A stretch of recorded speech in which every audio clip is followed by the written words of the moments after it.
"Your girlfriend is a cheater, Blaine," my boyfriend, Blaine's mother, said to him, throwing pictures of me and another man on the table. It was early evening when I reached Blaine's penthouse to tell him that I was pregnant. I tried to hold my excitement. "Blaine, we need to talk. I have something important to tell you." But before I could share the news, his mother stood there with pictures of me and another man. "I've been watching her. Zoey's been seeing someone else behind your back," Catherine said. "Mom, what are you talking about?" Blaine was confused. Blaine turned to me, and in that moment, I saw doubt creep into his eyes. "Is this true?" he asked, his voice shaky. "No, I would never." "Then explain these messages, these pictures." Catherine had more proof. She'd been following me for weeks. She was accusing me of cheating on Blaine with my colleague, Mark. I knew I had one chance, one moment to save everything. I took a breath and said, "I'm pregnant." Blaine was stunned. "We're having a baby," I said, tears streaming down my face. Catherine's face changed. For the first time, she looked uncertain. She scoffed. "Do you expect us to believe that?" Blaine was torn. "Why didn't you tell me?" he asked. "I was planning this moment. I wanted it to be special." But something had changed. The moment I revealed my pregnancy, I saw it in Blaine's eyes. "But these pictures, I know that Mark has always liked you." My heart stopped. Blaine believed his mother. "No, Blaine, please, it's not like that," I begged. "Why didn't you tell me about this before?" Blaine asked his mother. "I tried to protect you, son," Catherine said softly. "Mark is just a colleague. The baby is yours." Blaine turned away. "I can't believe this. I don't ever want to see you again." And that was it. Blaine refused to talk to me, and I was left on my own. My whole world crumbled. A few days later, I couldn't shake the feeling that something was wrong. Why had Blaine believed his mother so quickly? Catherine had always been manipulative, but this felt different. I needed answers. I drove to Mark's office, but I wasn't prepared for what I'd find. Mark had always been there when things were falling apart between Blaine and me. "He doesn't deserve you, Zoey," he'd always say. I knocked on Mark's door, and he greeted me with his usual charming smile. "Zoey," Mark said, his eyes flickering. What brings you here?" "I need to know something, Mark. Did you know about the pictures Catherine showed Blaine? Pictures of you and me?" Mark looked nervous for a moment. "Pictures of you and me? You mean she tried to frame us? I never thought she'd go this far. Did you help her? Did you know she was planning to break us up? Tell me the truth, Mark." Mark sighed. "Zoey, I never wanted it to get this far. But Catherine had her reasons. I thought I was helping." I blinked. "Helping? With what?" Mark looked down. "I never wanted to hurt you, Zoey. I just wanted you to see me the way I've always seen you. As someone who loves you." "Mark, what are you talking about?" Mark looked back up at me. "I wanted to be the one you could rely on. But I saw you with Blaine, and I couldn't hold back my feelings." "You've ruined everything, Mark. I thought we were friends." Mark's confession left me stumped. I trusted him, and here he was siding with Catherine. I didn't know where to look. My own family wasn't good to me either. When I told them about my situation, all I got was judgment. "Zoey, maybe it's better to just let go," my mother said. "So, you're pregnant?" My father didn't question me. It was an accusation. "Yes," I said. I wasn't ashamed. I knew I wasn't guilty. "Someone like Blaine would never father your child," my mother added. "My parents never approved of my relationship with Blaine. His family was rich and powerful. They thought this was the most natural end to our relationship, but this was only the beginning. I knew I had to fight this alone. My first appointment was a nightmare. The doctor noticed I was stressed. "Is everything okay? Your blood pressure is off the roof," she added. I couldn't even answer. How could I explain that the father of my child believed I was a cheater? "I'm afraid there are some complications," the doctor said. "What kind of complications?" "I need to speak to someone from your family." "Please tell me, doctor, what is it?" "We'll need to do some tests to be sure, but these tests are expensive," the doctor said worriedly. "My child will survive no matter what." I told her. I wanted to scream, but I decided to fight back. Although I didn't want to, I had to go see Blaine and ask for his help. I knew I'd never be able to afford the tests on my own. I had to tell him about our child. Blaine was training to become a surgeon. I knew he'd be willing to help his own child, so I took the reports in hand and went to his workplace. "Can we talk?" I blocked Blaine's path in the hospital corridor.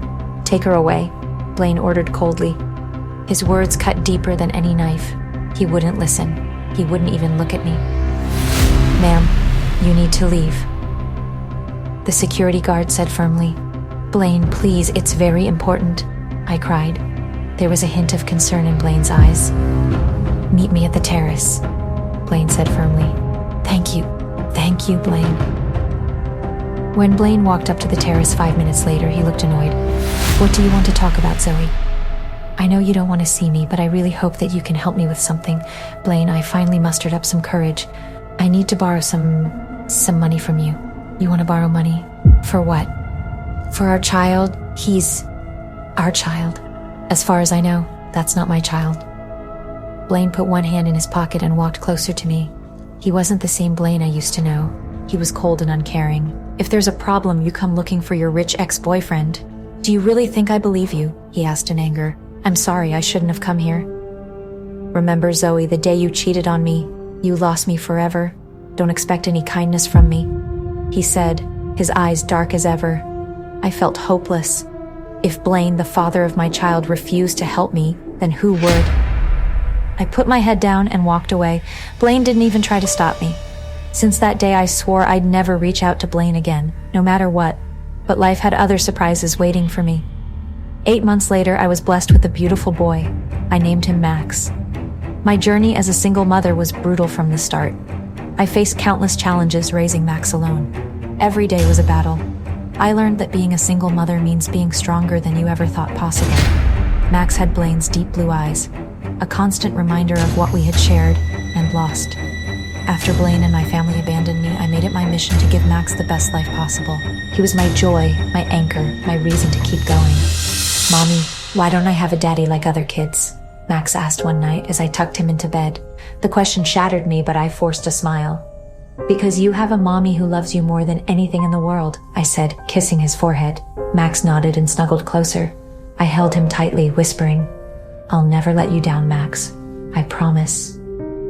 But then came another shocker. Max was very ill and needed an urgent bone marrow transplant. Once again, I needed help. Mommy, will I ever get better? Max asked innocently. Yes, of course you will. Mommy won't give up. I held his hand as tight as possible. I knew that Blaine had become a successful surgeon and worked in one of the top hospitals in Phoenix. It had been 4 years since I'd seen Blaine.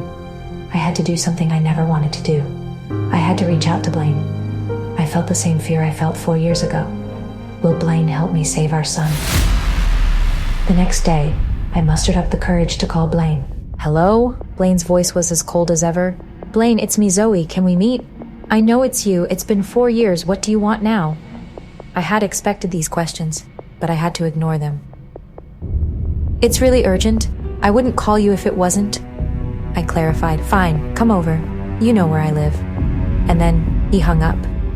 When I arrived, the tension was suffocating. Blaine wasn't alone. He was with his beautiful fiancée, Sophia, and his threatening mother, Catherine. Sophia stood rigidly beside Catherine, the woman who had once tried to kill me, their eyes burning with a mixture of curiosity and hostility. You have some nerve showing up here, Catherine spat. I touched my beating chest and felt the heart of the sea necklace, a remnant of what Blaine and I once were. Sophia's gaze locked onto it, her eyes narrowing. Isn't that the heart of the sea? Where did you get that? She demanded, her voice sharp with accusation. Catherine didn't miss a beat. She stole it. That necklace belongs to our family. Blaine's reaction was immediate. Mom, stop, he said, his voice rising. He knew the truth, that the necklace was a token of our love from 6 years ago, but knowing and defending were two different things. He acknowledged the truth, but did nothing to truly protect me. I'm sorry. Maybe this was a bad idea. I'll leave. Zoey, wait, Blaine called out, but it was too late.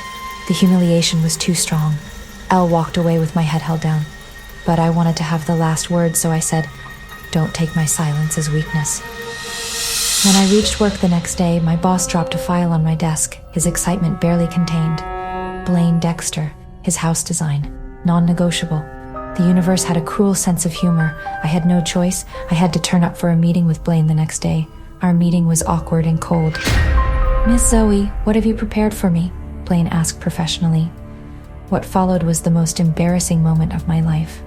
I babbled about design styles and color schemes in one single breath. The whole time, Blaine just sat there, those dark eyes studying me.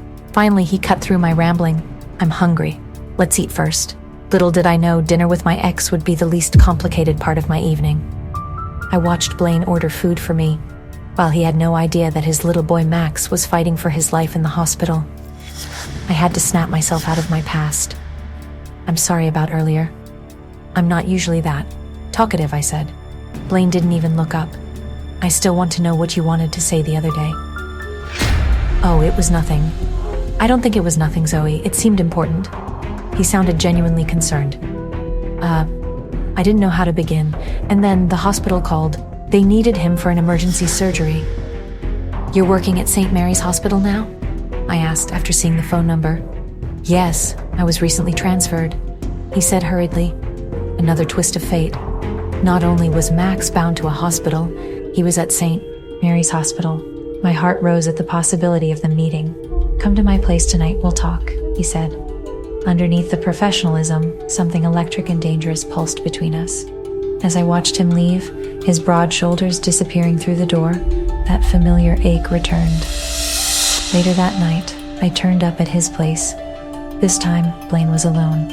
He could tell from my body language that I was uncomfortable. Blaine looked at me and said coldly, "What, you don't want to be alone with me, Zoey? Are you afraid I'll be inappropriate?"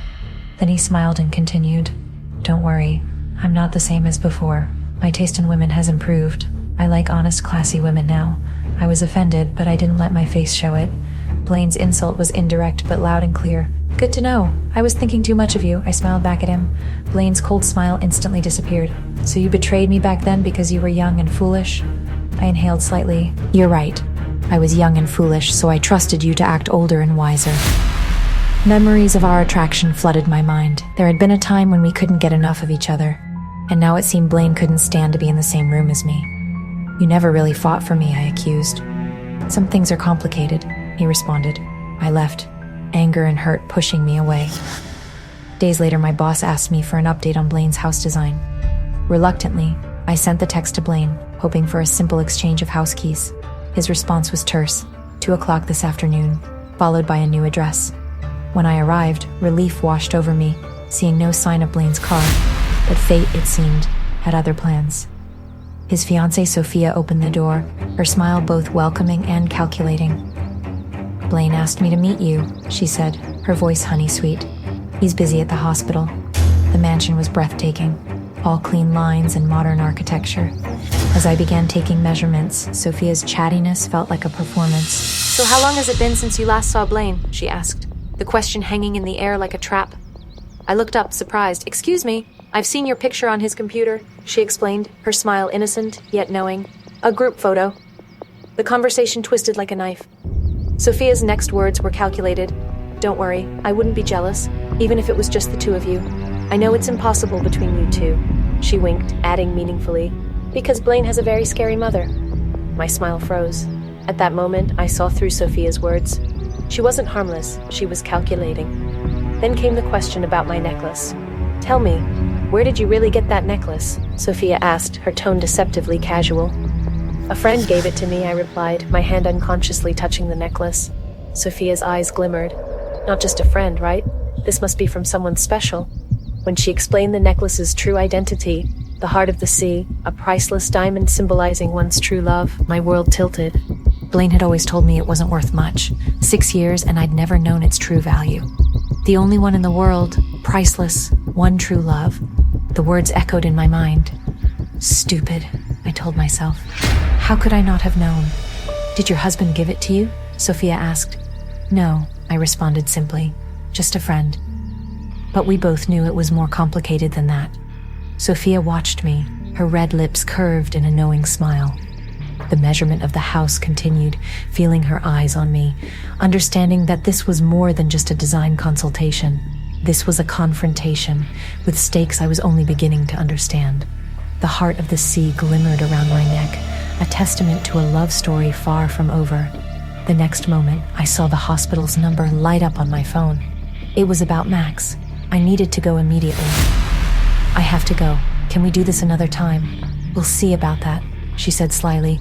I had no time to think about the hidden meaning behind Sophia's words. Max was delirious when I reached the hospital, calling for a father he'd never known. My friend, Dr. Luna's suggestion was simple and terrifying. "Contact Blaine right away." When I called, Sophia answered. Her threat was calculated and cruel. stay away from Blaine, decline the design project, or I'll have Max transferred.